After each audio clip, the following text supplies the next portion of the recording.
दोस्तों नमस्कार, मैं संजय मग्गू और देश रोजाना के YouTube चैनल पर आपका स्वागत है। दोस्तों पिछले कई दिनों से हम आपसे लगातार चर्चा में हैं हरियाणा प्रदेश की लोकसभा सीटों को लेकर कि 2019 में वहाँ क्या स्थिति रही थी और 2024 में क्या हो सकता है। क्या पार्टियां पुराने चेहरों पर दांव खेलेंगी या फिर उनमें कुछ बदलाव होगा। पिछले दिनों मैंने आपसे बात की फरीदाबाद लोकसभा के बारे में, करनाल के बारे में, सोनीपत के बारे में, रोहतक के बारे में, और आज आपसे मैं चर्चा में हूं सिरसा लोकसभा क्षेत्र को लेकर। सिरसा लोकसभा के बारे में चर्चा करें उससे पहले आप देखिए हमारी स्पेशल रिपोर्ट। सिरसा को उत्तर भारत के सबसे पुराने स्थानों में से एक माना जाता है। इसका पौराणिक नाम साइर शैख था। महाभारत में भी इस शहर का उल्लेख मिलता है और कहा जाता है कि इस पर पांडुपुत्र नकुल ने विजय प्राप्त की थी। कई लोगों का मानना है कि सरस नाम के एक राजा ने 7वीं शताब्दी में इस शहर की स्थापना की थी। माना जाता है कि सिरसा नाम की उत्पत्ति सिरसा के पेड़ अल्बिजिया बैठा की अत्यधिक मात्रा की वजह से हुई।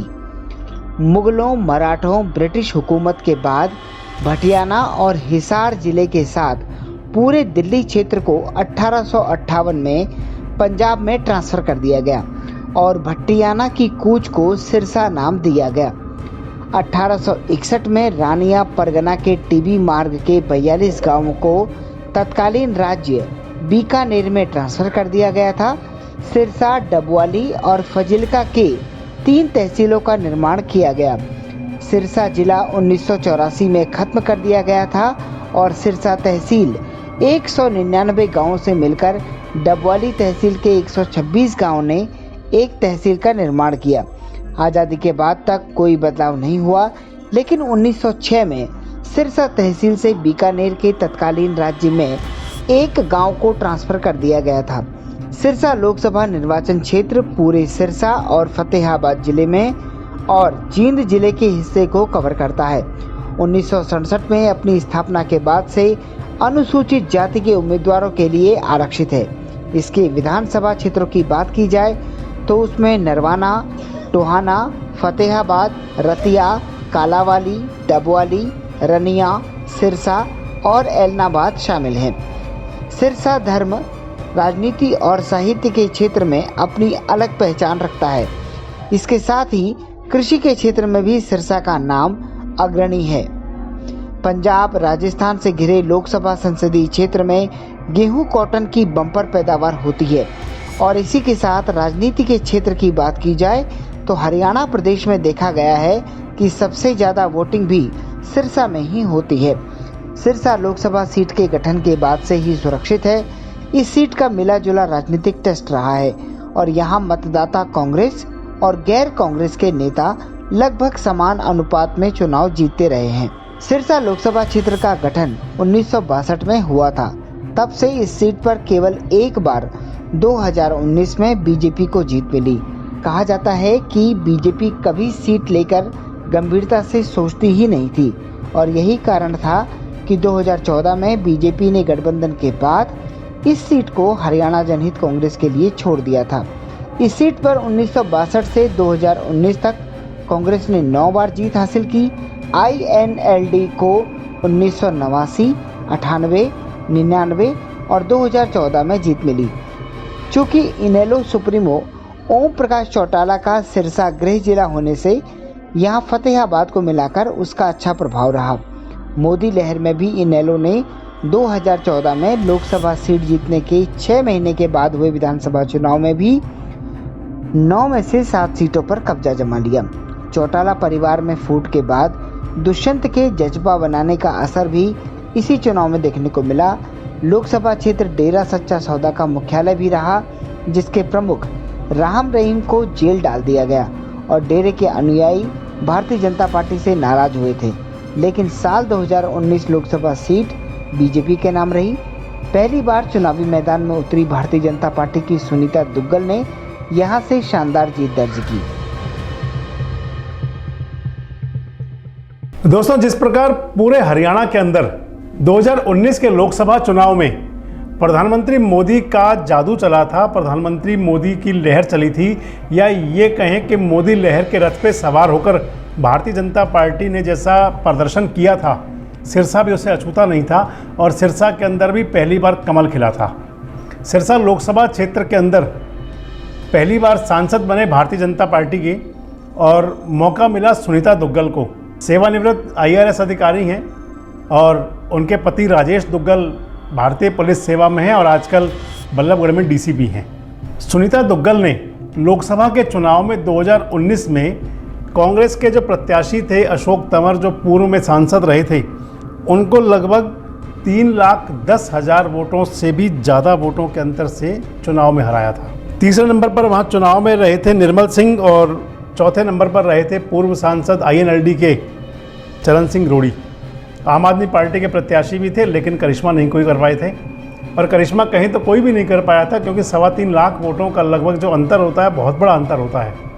मान लिया जाए कि इस प्रकार की जो लहर मोदी जी की थी, सिरसा के मतदाता भी उसमें बह गए थे, और वो सिरसा जिसे कि चौधरी देवीलाल का गढ़ माना जाता है, चौधरी देवीलाल की जो कर्म भूमि रही है, चौटाला परिवार का जहाँ वर्चस्व रहा है, लेकिन लोकसभा चुनाव में वहाँ से सुनीता दुग्गल ने भारतीय जनता पार्टी का कमल खिला दिया था। सिरसा लोकसभा जो क्षेत्र है दोस्तों, इसके अंदर 3 जिले आते हैं, सिरसा, फतेहाबाद और इसके साथ साथ एक जींद की विधानसभा सीट नरवाना भी सिरसा में पड़ती है। लोकसभा में तो कमाल हुआ, लेकिन जब विधानसभा के चुनाव हुए तो विधानसभा चुनाव में भारतीय जनता पार्टी वो प्रदर्शन नहीं कर पाई जो उसने लोकसभा में किया था। और इस सिरसा लोकसभा के अंदर जब 9 सीटों पर विधानसभा चुनाव हुए, जो इसके अंदर 9 सीटें आती हैं, एलनाबाद, डबवाली, टोहाना, फतेहाबाद, सिरसा, रतिया, नरवाना, रानिया और कालावाली, और इस चुनाव के अंदर एक सीट इंडियन नेशनल लोकदल को मिली। अकेले जो विधायक बने पूरे हरियाणा के अंदर, अभय सिंह चौटाला एलनाबाद से बने। कांग्रेस को यहाँ पर सीटें मिली 2, डबवाली से अमित सिहाग चुनाव जीते और कालावाली से शीशपाल सिंह चुनाव जीते। टोहाना जेजेपी के हाथ में आई, देवेंद्र सिंह बबली चुनाव जीते, और नरवाना भी जेजेपी के प्रत्याशी जीते, रामनिवास काला। गोपाल कांडा सिरसा से चुनाव जीते, अपनी जो हरियाणा उनकी LHLP ये हलोपा है और जो निर्दलीय भी मान सकते हैं, तो गोपाल कांडा वहाँ से चुनाव जीते और 3 सीटें बीजेपी के हाथ में आई।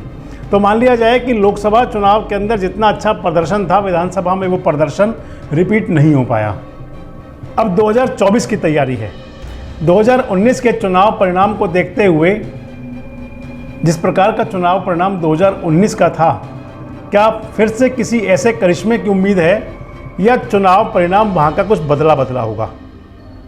अगर मान लिया जाए तो सिरसा जो लोकसभा क्षेत्र है, यहाँ का राजनीतिक जो माहौल है वो बहुत टिपिकल टाइप का माहौल है। पंजाब की राजनीति भी प्रभावित करती है सिरसा की राजनीति को, और सिरसा के साथ लगते ज़िले भी सिरसा की राजनीति को प्रभावित करते हैं। मैंने आपको पहले बताया कि सिरसा कभी चौधरी देवीलाल का गढ़ रहा है, लेकिन जब परिवार बट गया, जब परिवार अलग अलग हो गया, दुष्यंत चौटाला और अभय सिंह चौटाला जब आमने सामने हो गए, जब इनेलो की एक नई शाखा बन गई जेजेपी, इनेलो से जब जेजेपी अलग हो गई, तो विधानसभा चुनाव के अंदर मान लिया जाए कि 33% सीटें दोनों पार्टियां मिलकर ले पाईं, और वो डबवाली और कालावाली से जैसी सीटें भी जो कभी गढ़ हुआ करती थी लोकदल की, उनमें भी कांग्रेस और भाजपा के प्रत्याशी चुनाव जीत गए। खैर, ये चुनाव है और चुनाव के अंदर हमेशा अलग मुद्दे होते हैं, अलग हवाएं होती हैं। चुनाव के अंदर हमेशा बदला हुआ माहौल होता है। और अब जब 2024 के चुनाव की तैयारी हो रही है, इस चुनाव में अगर मान लिया जाए तो चुनाव 2024 का भी कुछ अलग संदेश देने वाला होगा, ये अभी से तय है। 10 साल की हरियाणा प्रदेश के अंदर एंटी इनकम्बेंसी की बात भी चलेंगी, तो वहीं दूसरी तरफ प्रधानमंत्री मोदी और मुख्यमंत्री मनोहर लाल खट्टर के जो उनके जन सुधारवादी कार्य हैं वो भी सामने होंगे। जनता, जो मतदाता होंगे, वो फैसला करेंगे। जो मैं आपको बता रहा था कि 2019 में लहर चली थी, 2014 में भी लहर थी, मोदी लहर 2014 के अंदर भी थी, और 2014 के चुनाव में तो बीजेपी जनहित कांग्रेस के साथ गठबंधन में थी। अब मान लिया जाए कि उस चुनाव के अंदर भी किसी प्रकार का कोई करिश्मा बीजेपी नहीं कर पाई थी 2014 के अंदर, लेकिन बचा यूँ जा सकता है सिरसा और हिसार 2 लोकसभा सीटें वो ऐसी थी जिन पर जनहित कांग्रेस चुनाव लड़ी थी। 2014 का जो हरियाणा का चुनाव परिणाम था, उसके अंदर 7 सीटें जीती थी बीजेपी ने, 2 सीटें जीती थी इंडियन नेशनल लोकदल ने। दुष्यंत चौटाला सांसद हिसार से बने थे और चरणजीत सिंह रोड़ी सांसद बने थे सिरसा से, और 1 सीट जीती थी कांग्रेस ने रोहतक की लोकसभा की। बाकी 7 सीटों पर कब्जा था भाजपा का और 2019 के चुनाव में 10 की 10 सीटें भाजपा के खाते में गई थी। तो आज हम बात जो कर रहे हैं सिरसा की, 2024 के अंदर सिरसा का समीकरण कैसा रह सकता है? क्या पुराने प्रत्याशियों पर दाव चले जाएंगे या प्रत्याशियों में बदलाव हो सकता है? इसलिए हम कह रहे हैं क्योंकि 2019 के चुनाव में अशोक तंवर कांग्रेस से प्रत्याशी थे, लेकिन अशोक तंवर अब कांग्रेस छोड़ चुके हैं और आम आदमी पार्टी में हैं। कभी कुमारी सैलजा सिरसा से सांसद रही थी। सैलजा के पिताजी दलबीर सिंह जी भी सांसद रहे थे सिरसा से, लेकिन सैलजा अंबाला का रुख कर चुकी हैं। ऐसे में निश्चित मान लिया जाए कि कांग्रेस का चेहरा कोई नया होगा। अगर भारतीय जनता पार्टी की बात करें तो सुनीता दुग्गल सांसद तो बनी, लेकिन आजकल जो चर्चाएं हैं वो कुछ इस प्रकार की हैं कि जैसे सुनीता दुग्गल का आगे लोकसभा के लिए कम मन है और वो रतिया विधानसभा की तैयारी कर रही हैं। ये बातें कई बार राजनीतिक क्षेत्रों में चर्चा का विषय बनी हैं।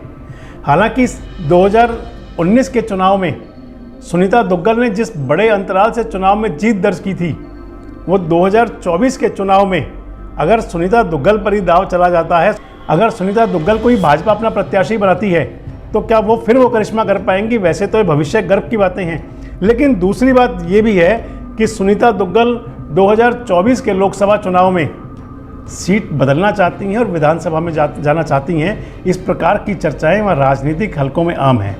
अगर बात करेंगे इंडियन नेशनल लोकदल की, तो आने वाला जो चुनाव है 2024 का, बड़ी चर्चाएं हैं कि इंडियन नेशनल लोकदल और बहुजन समाज पार्टी का गठबंधन हो सकता है।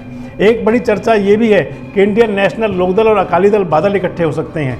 अब चर्चाएं हैं, चर्चाओं का क्या, क्योंकि चर्चाएं तो राजनीति में चलती रहती हैं और राजनीति के अंदर चर्चाएं कभी आधारहीन होती हैं और कभी उनका आधार भी होता है। लेकिन ये जरूर होता है कि जब कोई चर्चा चलती है तो कहीं ना कहीं से उसका उठाव जरूर होता है, कहीं ना कहीं से उसकी बात शुरू जरूर होती है। अगर 2024 के चुनाव के लिए बहुजन समाज पार्टी और इंडियन नेशनल लोकदल का गठबंधन होता है और उनके साथ में अकाली दल बादल भी होता है, तो मान लिया जाए और चरणजीत सिंह रोडी अगर चुनाव लड़ते हैं तो चरणजीत सिंह रोडी भी एक अच्छे प्रत्याशी हो सकते हैं और एक बड़ा उनका जो राजनीतिक वजूद जिस प्रकार का रहा है, कोई करिश्मा हो सकता है वो भी। खैर 2024 का जो चुनाव होगा वो कई मायनों में नए समीकरण गढ़ने वाला होगा, क्योंकि 2024 के लोकसभा चुनाव की बुनियाद पर ही 2024 का हरियाणा का विधानसभा चुनाव चलेगा। जो मैं आपको सिरसा के बारे में आपसे बात कर रहा हूँ, सिरसा हरियाणा की अनुसूचित जाति की जो सीट, रिजर्व सीट है, जब से सिरसा लोकसभा सीट बनी है तभी से रिजर्व सीट रही है ये। और इसके साथ साथ सिरसा में जो मैंने आपको बताया चौधरी देवीलाल का प्रभाव रहा है, तो सिरसा लोकसभा के साथ जो लगता दूसरा जिला है फतेहाबाद, वहाँ पर चौधरी भजनलाल के परिवार का भी असर पूरा रहा है। चौधरी भजनलाल के परिवार के भी पूरा उन पर जो फतेहाबाद, इसके साथ साथ अगर मान लिया जाए जो 7 वाली सीटें लगती हैं उनमें बिश्नोई वोटर्स पर कुलदीप बिश्नोई का जो चौधरी भजनलाल जी के सुपुत्र हैं उनका पूरा असर है। और इस चुनाव में क्योंकि भारतीय जनता पार्टी में शामिल हो चुके हैं कुलदीप बिश्नोई, हालांकि 2014 के चुनाव में भी कुलदीप बिश्नोई की पार्टी जनहित कांग्रेस का गठबंधन भाजपा के साथ रहा था, लेकिन 2024 में क्या वो प्रदर्शन 2014 वाला ही रह जाएगा कुलदीप बिश्नोई के साथ होने से, या उसके अंदर भी कोई इजाफा होगा, वो ग्राफ बढ़ेगा? ये सब भविष्य की बातें हैं। लेकिन ये ज़रूर है कि 2024 के लोकसभा चुनाव को लेकर सभी ने अपनी तैयारियां जरूर शुरू कर दी हैं।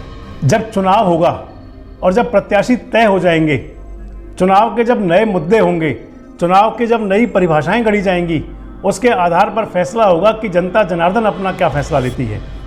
तब तक क्योंकि नज़र हम भी रखेंगे और जिज्ञासा आपकी भी होगी, समय समय पर हम आपको हरियाणा की राजनीतिक गतिविधियों की जानकारी देते रहते हैं। आगे आपको ये भी बताते रहेंगे कि किस प्रकार, क्योंकि जब चुनाव शुरू होगा तो पाला बदल खेल भी चलेगा, लोग राजनीतिक दलों को बदलेंगे भी सही, किस प्रकार के परिवर्तन होंगे, इनकी निरंतर आपको हम जानकारी देते रहेंगे। बस जुड़े रहें हमारे साथ, देखते रहें देश रोजाना। नमस्कार, धन्यवाद। हमारे साथ जुड़े रहने के लिए देखते रहिए देश रोजाना का YouTube चैनल, सब्सक्राइब कीजिए। साथ ही देश रोजाना की खबरें सबसे पहले देखने के लिए प्रेस कीजिए बेल आइकन।